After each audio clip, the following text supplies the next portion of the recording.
Welcome, everybody, to the LIPSEY'S Aim Higher podcast. I'm Rob Aberzino. That's Jason Kloster. And we have a special guest on the TV today, Josh Schirard from Byrna Products. Josh is the media and content director. That's what we're calling you, right? We'll go with that. I like it.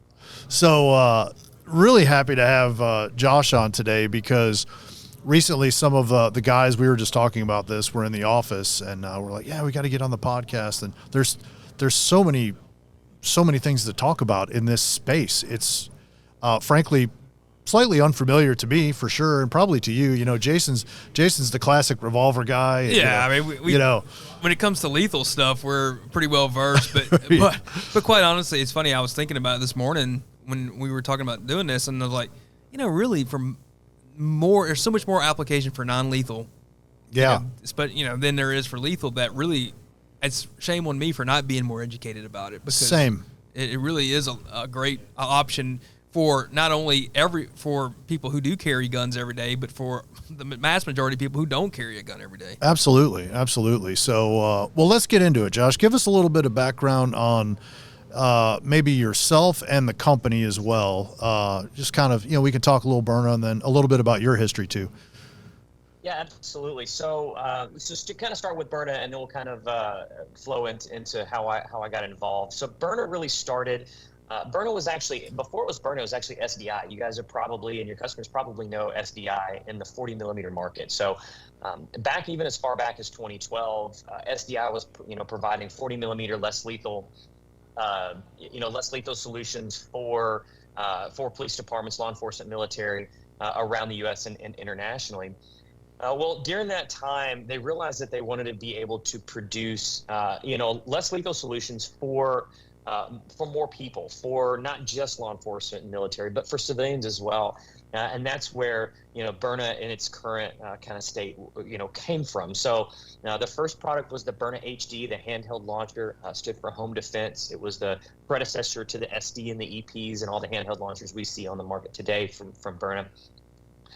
And really the goal was to give, the average citizen some of the great less lethal technology that law enforcement military has been using for 20 years. Yeah, this is in the 68 caliber encapsulated chemical projectile. This is not a new thing. That's kind of the other caveat to it. This is not new at all, actually. It's been non-lethal products have been around for quite a while.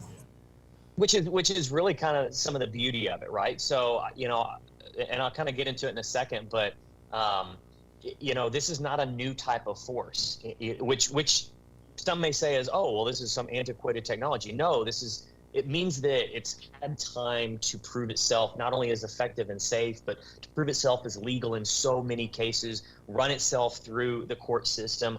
Now we have a really, really good understanding of the left and right limits of how it can be used. I joke, going to police departments, and doing demonstrations and meetings with them and say, I can't imagine being the taser guys back in like 1998, 97, 98, going around and saying, hey, look, I got this new type of force.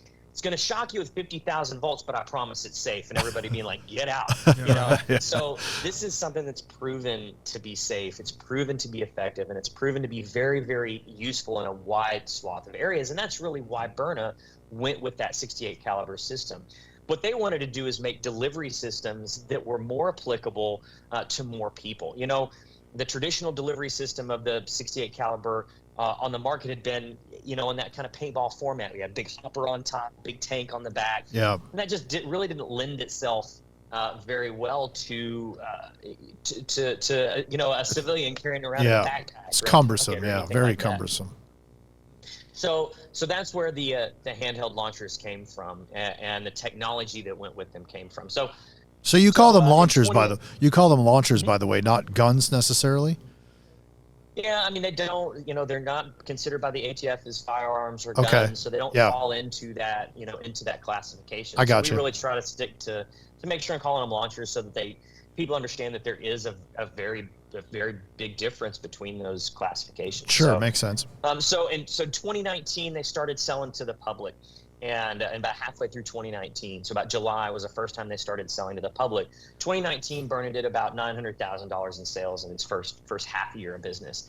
In 2020, once that education started to get out there, that was bumped up to, I believe it was 17 million. Wow. And then 28 the year after that, 40 this last year, and probably 60 million this year is what we're aiming for. So the growth has been absolutely astronomical. In 2021, I believe, 2021, we IPO'd and went public, and we're still a publicly traded company to this day on the NASDAQ as well. Wow. So in 2020, they realized that they started getting a bunch of phone calls from police departments and law enforcement agencies, and their goal was really push to civilians, and that's just, we're a smaller company, smaller production facilities. That's what they have the capacity to do. But these law enforcement agencies are saying, man, we want this. And they understood that they didn't have the capacity or the knowledge to push into law enforcement across the U.S. So through some networking, I got a phone call.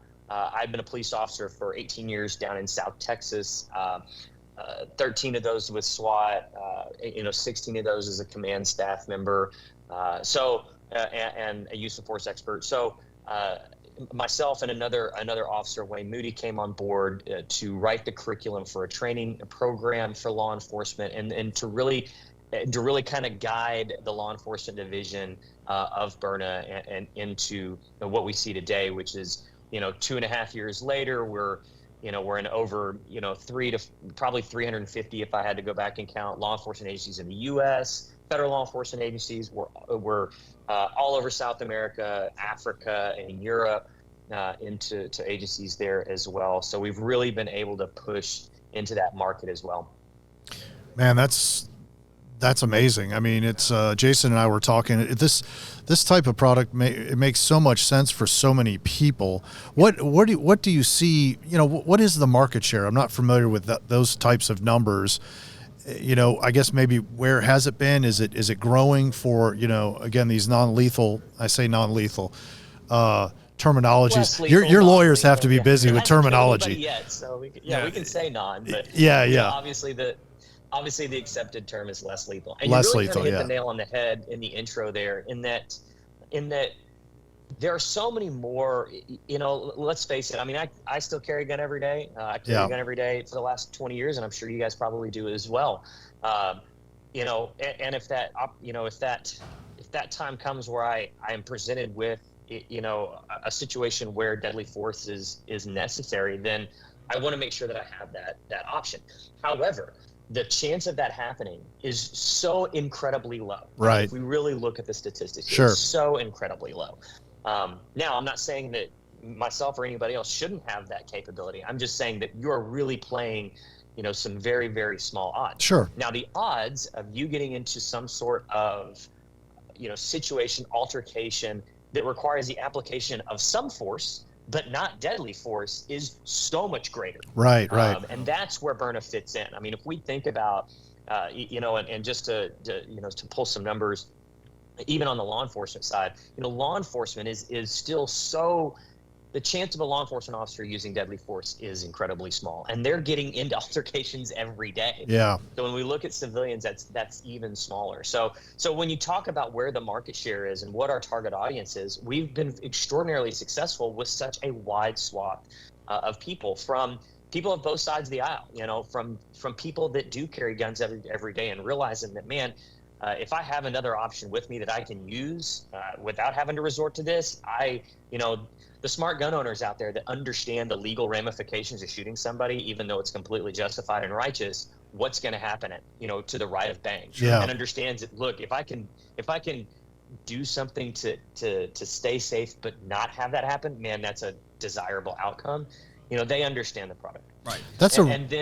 And then those people that just choose not to carry a gun. And I was doing a podcast earlier this week and talking about this, and that I respect the hell out of those individuals that say, look, I understand that there's dangers out there, and I understand that I may face some of that, but I am not comfortable taking someone's life. And I feel that if I carried a gun, I may hesitate to do that and therefore put myself or somebody else in further danger. Yeah. I respect those people more so than some of the gun toters out there that I'm sure have not had that conversation with themselves and say, look, I'm going to carry a gun, but haven't really been introspective and said, look, are you really ready to steal someone's soul if that threat presents itself. So really we have, we really crossed the aisle and really have a bigger audience than, even your firearms companies out there. Yeah, absolutely. I mentioned, a minute ago, even like my mom or gosh, there's just such a wide array of people. Sure. And as you mentioned, there's people that are carrying that I know don't have the proper training or practice. It's scary. It's a little scary. I mean, it's everyone's, right, which, we have no problems with. Yep. But not everyone necessarily should have a gun that doesn't go through some form of training or practice with it, where this, at least there's a slight level of comfort. And what you say of not, killing someone or hurting or killing yourself for that matter.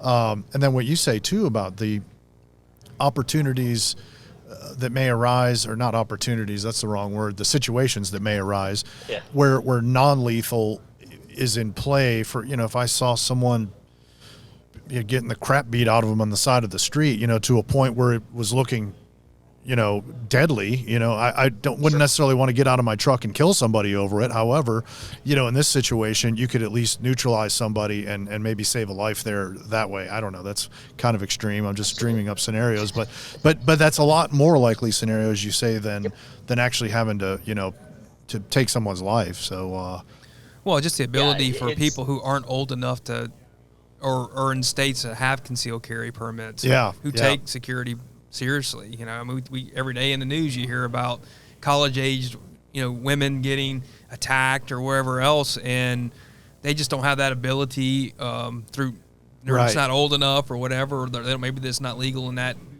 jurisdiction, whatever, to have a concealed carry on campus, whatever. But to be able to have a less lethal option is something that's empowering to a lot of people, and it's a great option to have something that doesn't require such close proximity. Yeah, I think that's always been the challenge with a lot of less lethal in pepper the past. Spray or things like that. It's stuff that's pretty much you're in the grasp of somebody. Yeah, I mean, and I think this Byrna product gives you some standoff to be able to engage a potential attacker or whatever at a distance to where they're not getting hands on you right off the bat. Yeah, my daughter has pepper spray on the keychain, and I got that for her. But you're right, you have to pretty much have hands on you before that comes into play, and that's not where you want to be by any means. Yeah. So many people say, and as you pointed out, the Byrnas are effective at over 60 feet. I mean, you can hit.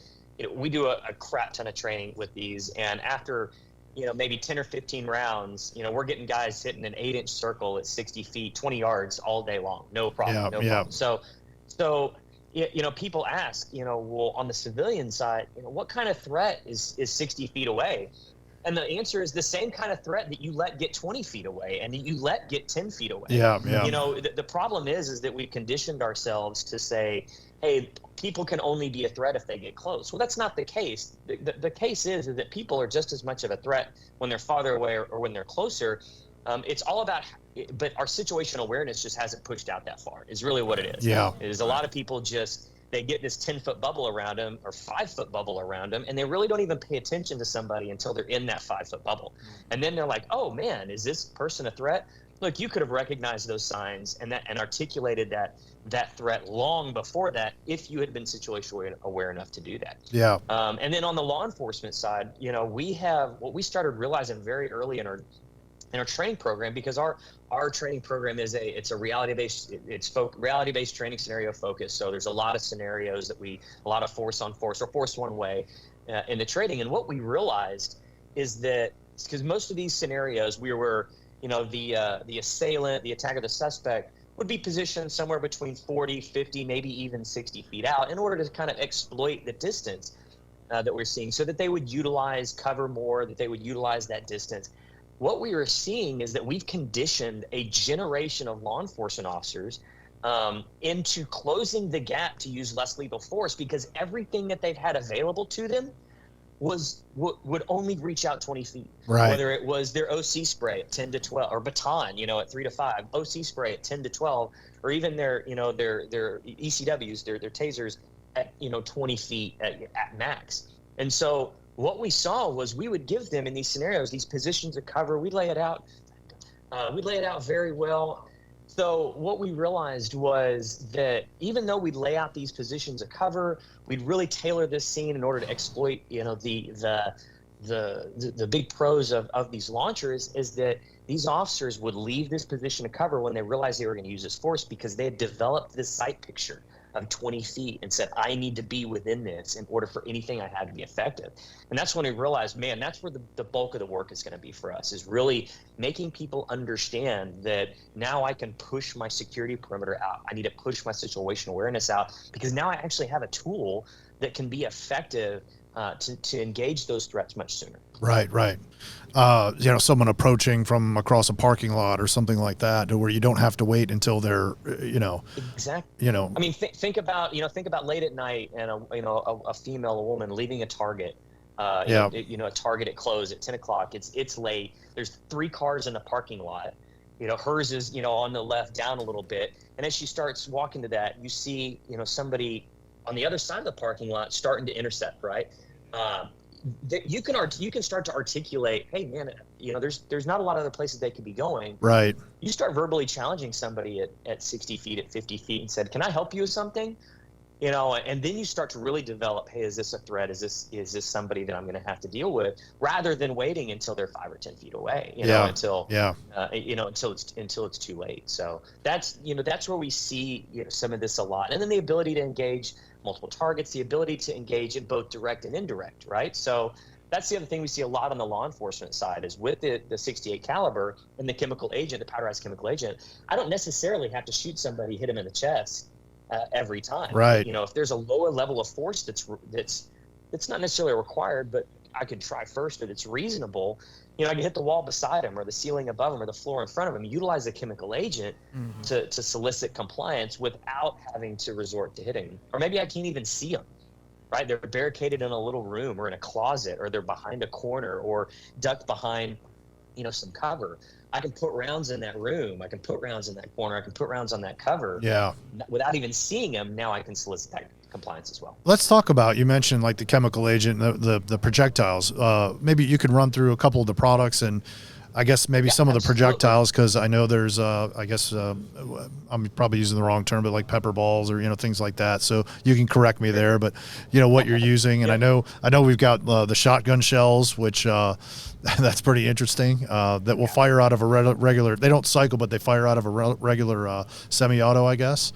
Mm-hmm. Yeah. Absolutely. So you have to just hand cycle them. So, So pepper ball is the they're the Kleenex of the right, or the less lethal. It's great branding, and we can't look away from it. It's fantastic branding, right? But on our side, we have our 3 operational rounds. Start with our kinetic rounds, which is just a solid polymer ball. So there's no powderized chemical agent in it. It's just a solid ball. It's great for not only just direct impact, it punches through glass. And then, in some parts of the U.S. where they can't carry chemical agents. So kinetic is the way to go. Yeah. Then we have our Byrna pepper rounds, which are just an OC Pava blend round. So it's the same thing you'd find in, some of the strongest OC sprays out there. It's that same formula. So it's super effective at really affecting the target on the receiving end. And then our Byrna Max is actually an OCCS blend. So it's not only OC that you'd find in pepper spray, but now it's the active ingredient in tear gas, that CS. Wow. And man, I'll tell you what, if you've ever been exposed to tear gas, that CS hits you like a freight train. And that's really what it's designed to do, is CS gets in super fast. And it starts affecting you before you even realize it. Before you start feeling the effects, before you can start seeing those symptoms, it's already starting to affect your system. And so now you have something that's just absolutely puts somebody down very, very quickly. I was going to ask. So those are. Yep. Yeah, no, I was going to say. So switching over back to training a little bit, which you mentioned a minute ago. Do you guys do you go through this at Byrna? You guys have to go through, just take it like a champ. I would imagine. So there's no ritualistic onboarding process.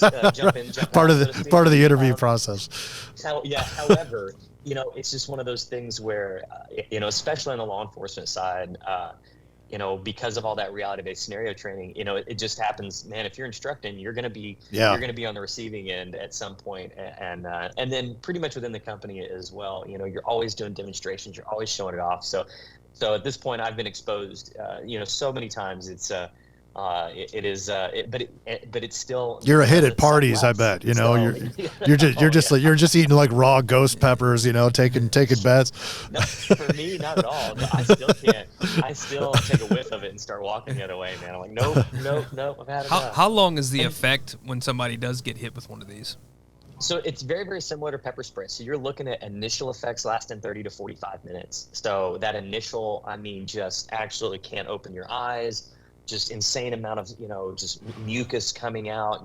All your mucosal membranes are going to be super inflamed. It's going to be, with the CS, you're going to feel like it's hard to breathe. It's not actually hard to breathe. It's just your system saying, dude, this sucks. I would prefer if you didn't do this, because every time we do this, it hurts. But it does not actually make it harder to breathe. It's just your system is panicking so bad. But so that's going to last for 30 to 40 minutes. And then you're going to get, anywhere it came into contact with your skin, you're going to get that, bad sunburn feeling for the next 24 plus hours. So it just, like I said, very, very similar to what you would see with a really, high grade, strong OC spray. Is the, the higher grade you're talking about, is that obviously that's probably pretty popular with law enforcement, I would imagine. Is that, will that replace kind of the other, kind of your normal pepper spray, I guess, or the normal blend? Yeah. So what we're seeing is, and that's one of the biggest things with law enforcement, right, is there's so many tools, and law enforcement needs all the options in the world. Being a law enforcement officer, it was all about having the right tool for that particular job. And the more options that I had, the more we could successfully negotiate a varied amount of challenges. So what we're seeing on the law enforcement side with Byrna is that now we have a tool that can disperse, a chemical agent very, very well. It can do it at a distance. It's also direct impact. So I've got pain compliance on that side as well, and I can reach out and do that too. So what it's been doing is, look, I'm a small dude, right? I'm about 145 pounds. My belt space was extraordinarily limited. And belt space is a commodity in law enforcement. So they're looking at this and saying, what can we, supplant with this?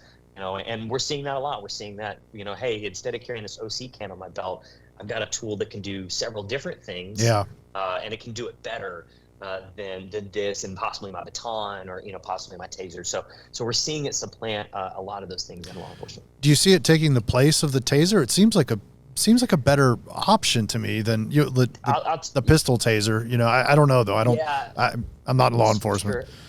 Yeah, so do I see it taking place? No, I don't. And the reason being is because, and my boss would probably kill me for saying that on a podcast, but no, it's look, once again, on the law enforcement side, there's the right tool for that job. Yeah. And having more options is to a certain extent, we can really dive down and digress into the, high brain, low brain, and prefrontal cortex functionability and all that stuff. But for the most part, having more options is never a bad thing. Yeah. And so I'm all about, having those options available, so that you can negotiate those challenges when they come up. Now, does it do more? Yes.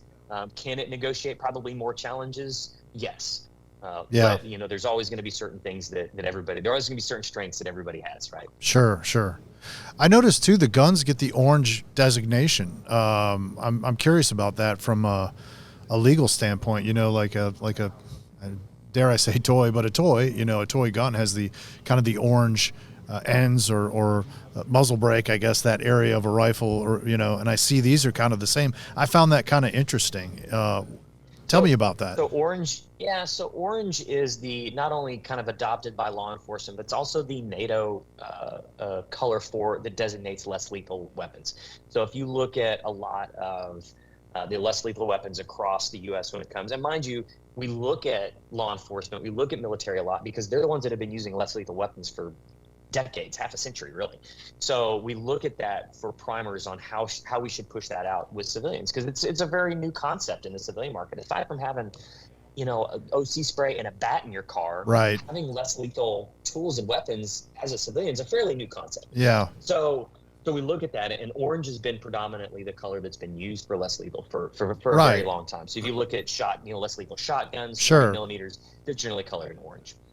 Now we sell the Byrna launchers in several different colors. We sell them in orange, we sell them in yellow, tan, and black as well. And black is very, very popular on our civilian market too. Right. What are some hurdles that you see or challenges you see in this market, in this space? Really, it's education. Yeah. Like you said, at the very beginning is, man, I can't believe we don't know more about that. And that's really what we and my team and all of us at Byrna have been doing for the last few years, is educating. How can we push education out, not only about our products, but the need for less lethal options in your everyday life? That's been one of our biggest hurdles. And then two, there's always the legal hurdles. You look at California. California is one of those places where they can't have chemical agent rounds. But you know who our biggest customer is? Californians. Right. We sell more launchers in the state of California than any other state in the U.S. because they understand the need for protection, but they're so limited on what that they can carry. But they also realize that this gives them a lot more capability than they had before, even without the use of chemical agents. So. Yeah, it makes it makes a ton of sense. I know going through concealed carry classes multiple times. I know that that pretty well, but I had a good instructor, and he goes through all these legal ramifications. You can't just get off my lawn, and just start shooting at people. It just doesn't work that way, and it's almost scary, and it scares your gun back into your holster almost in a potential situation, as we talked about kind of earlier in the beginning. So, this, just another reason to kind of support this concept and this type of product, I think. What do you think? And that's, I totally, it's, again, there's a lot of situations where having a gun is just not either an option legally or for some other reason that, some people might have. And so this, I think, it gives you at least the best it gives you a lot of the capability of a firearm, which is distance. Yeah. And it gives you a chance to have something. And kind of legal distance, I guess, is what I'm sort of alluding to, Jason. So, the thing is with a regular firearm, you shoot a guy from 10 feet away. And a lawyer might say, well, why didn't you try to run 10 feet, and you never know, but lawyers are lawyers. And it's pretty accepted rule that anything under 21 feet is considered the old Tuller, rule and everything is kind of the accepted. It's a deadly weapon, right? Yes. It's that even a guy with a knife at 21 feet can close a gap and cut you to pieces before you get your gun out. But my point is, again, with this type of product, it kind of takes that wall down a little bit to where, it does. And hey, let's face it, it happens all the time. We read about it. There's situations where maybe it's a gray area shoot where, where you and I would probably say, hey, that's justifiable. It's a righteous deal, but there's a witnesses or something else that maybe have a different story or whatever else. Yeah. Whereas maybe a less lethal option would have saved you a lot of time in court and produced the same results. Because at the end of the day, the result is to stop the aggressive. Stop the threat. Yeah. Threat, not to kill the person. Right. So if we can do that with an OC shot or a kinetic ball or whatever else versus putting a 147 grain hollow point in them, then that's a win as long as they stop. Yeah, absolutely. Gun guys tend to obsess and love the guns and everything else, and so generally look at that as that's not an option for me. But they want people who really want to think about this. It's a great supplement for times when it could be a use. Yeah. I tell you, one of the scenarios very, very early on that really I really had that kind of aha moment was we were doing some training out with Sony Picture Studios and a bunch of the movie studios out in California because their security was switching over from carrying a lot of lethal, and they were reducing their lethal to carrying a lot of Byrna, and it was because of financial liability. They had a righteous shoot. It was very, very cut and dry, but they still cut $100,000 check, on the civil side. So they're saying, look, this is just we can't afford this. So we're out there doing a bunch of training. We're training. It was over 50 people. So we're in the car, and we're stuck in traffic in LA, and I've got 3 other SWAT guys in the car with me. And these guys are some of the hardest dudes I know.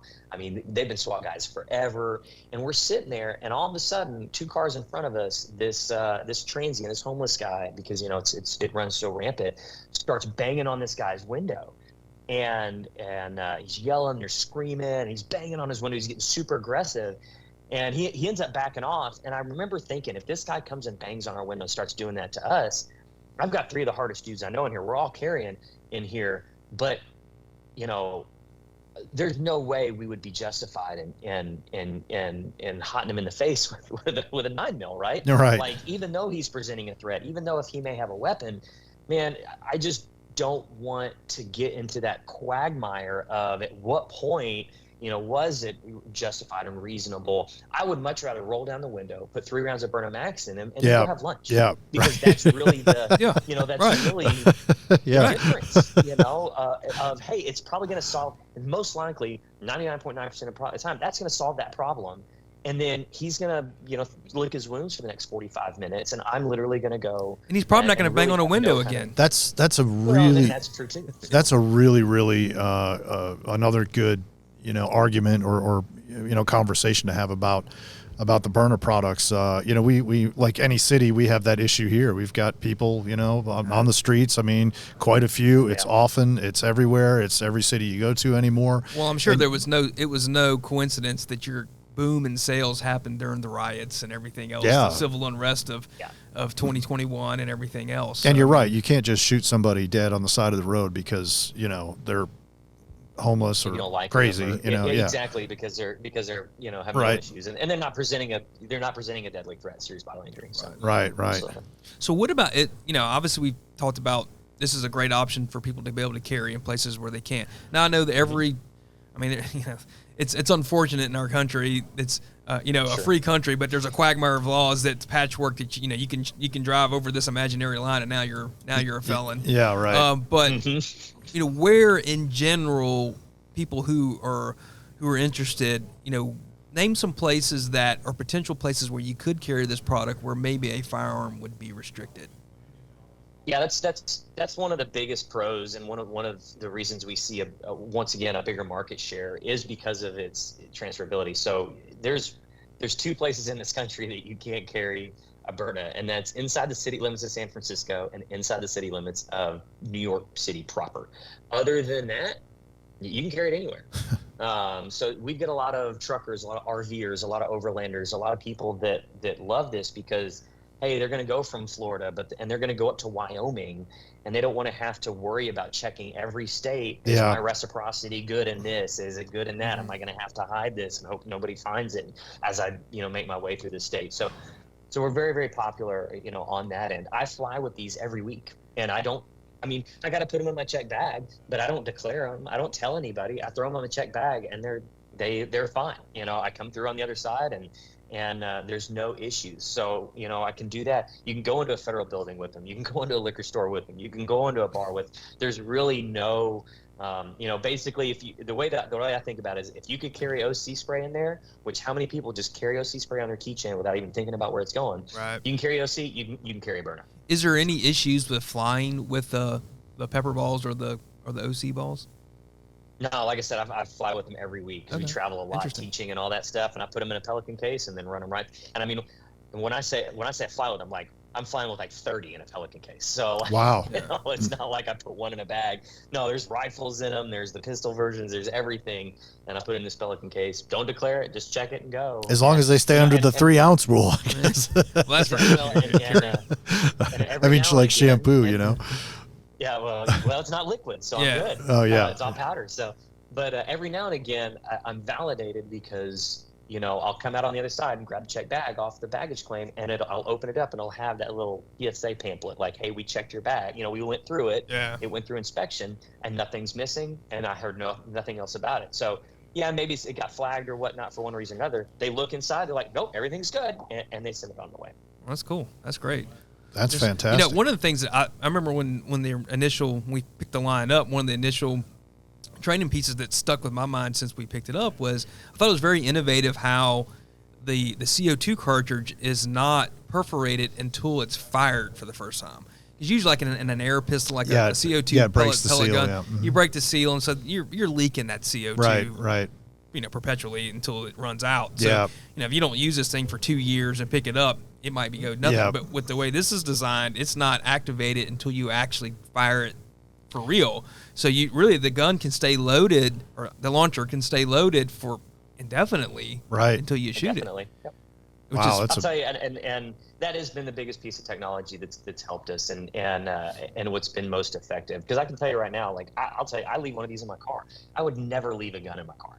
Well, you know, and not because I'm afraid of losing a $500 pistol. I'm afraid of it getting stolen and being used against someone in an illegal fashion. Right. But I'll leave one of these in my car because one, I can, because the OC's, you know, or the CO2 is not going to get punctured. It stays in there unpunctured, but I'm less afraid of it, you know, being used to, obviously it's not going to kill someone on the long run. So you're absolutely right. You can put this where it needs to go. You can put it in a bag, in a purse, in a glove box, on your nightstand, and know that it's going to be just like your pistol. Man, it's going to be ready to go when you need it.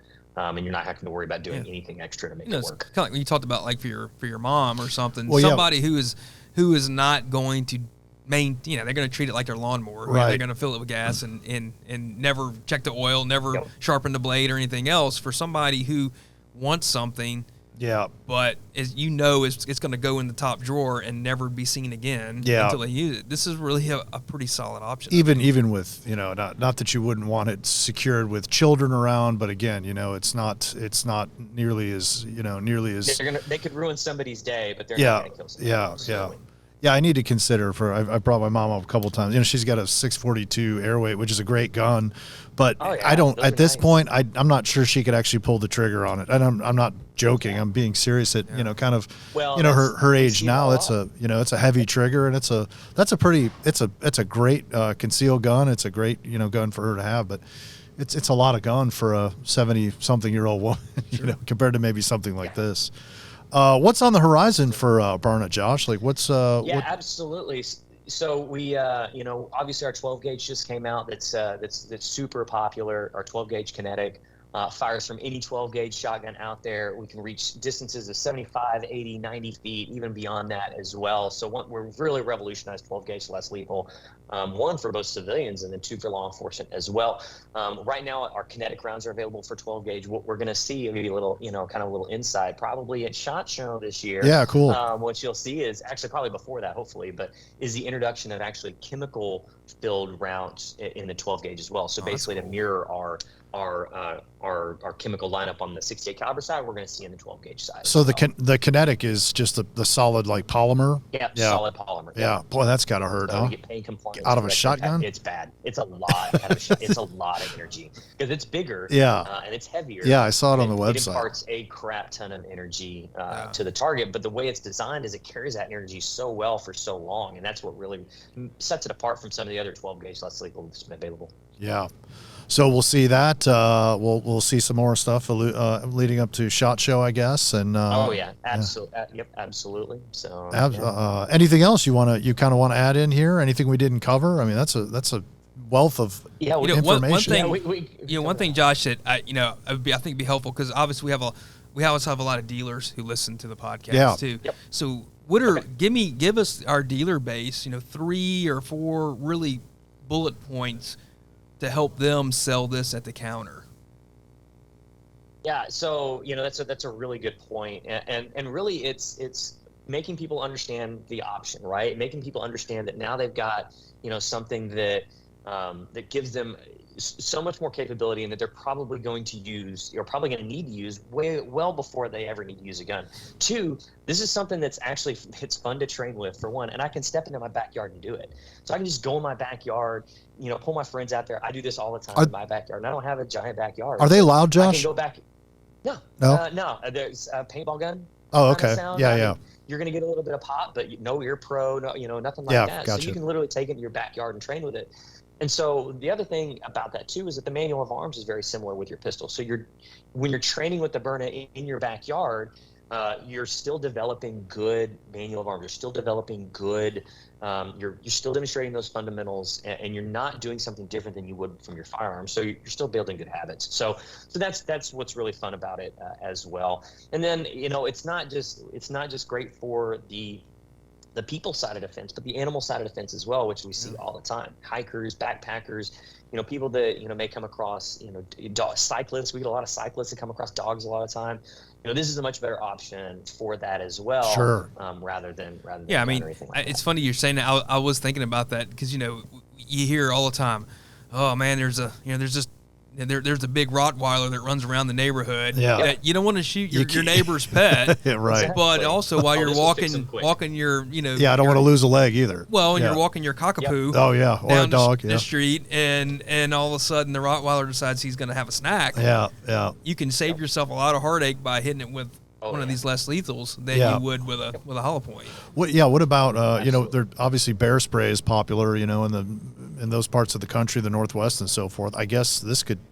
We've had them. Yep, we've absolutely had them deployed against bears. We have we actually have a security department or a security agency that works out at Anakeesta Park out in Tennessee. It's kind of an eco park, but they have a problem with bears wandering down into the park, and so they use the Byrna to get the kind of shoo the bears out of the park, and it works great. Well, and again, that distance thing. People talk about bear spray, and bear spray, to me, it's a supplement. It's not a replacement for a handgun. But bear spray's got a lot of things going against it. One, you got to be fairly close, and two, if the wind's blowing in your face, you just sprayed yourself. Right. And you sure as hell don't want to spray it in your tent when the bear comes in there. I mean, you're screwed. Yeah. This now gives you a projectile to send that chemical payload away from you. Yeah. And so while you're distracting whatever it is you shot, you can get the heck out of Dodge. Yeah, 40, 50 feet away is makes a lot more sense. Heck yeah. So, good option. Absolutely. So, yeah. So anyway, again, the dealers, so you would say probably obviously getting that person who's maybe that first time gun buyer who's coming in and maybe's on the fence and is not sure. Maybe this is something they can say, hey, look, here's your better than nothing option. And maybe honestly, this is your better than gun option for some people. Yeah, absolutely. Guy that comes in and says, "Well, I need to get my wife something. She just needs to have something." And they're coming in there to buy that airweight, not thinking that that's going to be the best option. And then they're like, "Well, hey, look, this may be a better option for that." And they're like, "Oh man, I didn't know this exists." So that education, absolutely is we've seen that time and time again of people coming in not really knowing what they want, just thinking that they needed a gun. Yeah. And not understanding that there was a better option out there. And I would think, too, a real plus for our dealers who have a big online presence is you can ship it to the end user's house. Yeah. There's no having to come into the store, fill out a 4473. There's no transfer. Right. There's no overnight shipping and all the things that are associated with a handgun. They're extra expense. If you have a good online presence and you have a good selection of these on your online, you could be selling these to basically all 50 states. Yeah, absolutely. You're not worrying about, am I going to get compliant in New Jersey? Am I compliant in California? Yeah, outside of New York and San Francisco, I guess. Yeah. You can pretty much it. Yeah, who wants to sell there anyways? Yes.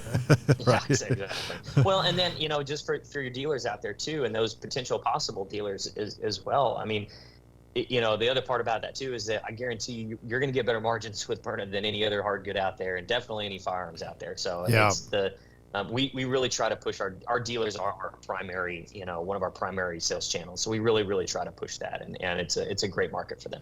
Well, and the good thing too is even once you get that Byrna customer into a launcher, you still have consumables to sell them. Exactly. You have the pepper balls, you have the CO2s, you've got the practice rounds. Right. I mean, how it is. You go shoot the practice rounds, you're going to lose some right. in the back of the yard. Yeah, absolutely. So, no doubt. I mean, those are the kind of things to where, I personally, I love the idea of it having a training option for not having to go to the range. Yeah. And, when you got ammo shortages and everything else, to be able to go reuse the practice balls and everything else is actually not a bad option that I hadn't really thought about until you mentioned it. So the polymer, the projectiles, the kinetic projectiles, they're reusable. They hold up pretty well. Completely reusable. So we have target tents that are available as well. So you can get one of our target tents that actually catches those. Oh, cool! Rounds, go back there, pick them up, put them back in there. Nice. So that's kinetic rounds a bunch. That does make a lot of sense. Really, really cheap. Yeah. Cool. That's great, man.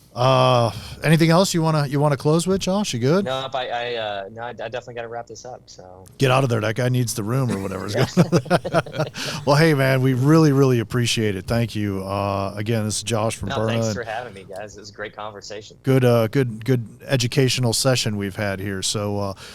They can find Byrna online. What's the website? Is it Byrna Technologies? Byrna.com. Just Byrna.com. No, okay. Byrna.com. Yep. Byrna. We can find us. Yep, absolutely. And social media as well. Yeah, Byrna Nation on Instagram and Facebook, and then our YouTube page as well, Byrna at YouTube as well. We have a bunch of educational material on there, not only on the product side, but just on the how to use it side as well. Excellent. Go check them out. And you know where to find us on at Lipsey's Guns and lipseysguns.com and all the socials, Facebook, Instagram, and so forth. And again, thank you. We appreciate your time. Appreciate it, Josh. All right, guys. Here, Rob? guys. Till next time. You're still up for us shooting with one next week? Oh, yeah. Hey, you got to send us one of these things. We there's some people around this office we could have some fun with. Don't threaten me with a good time. All right, man. Thank you. And until next time, gang, aim higher.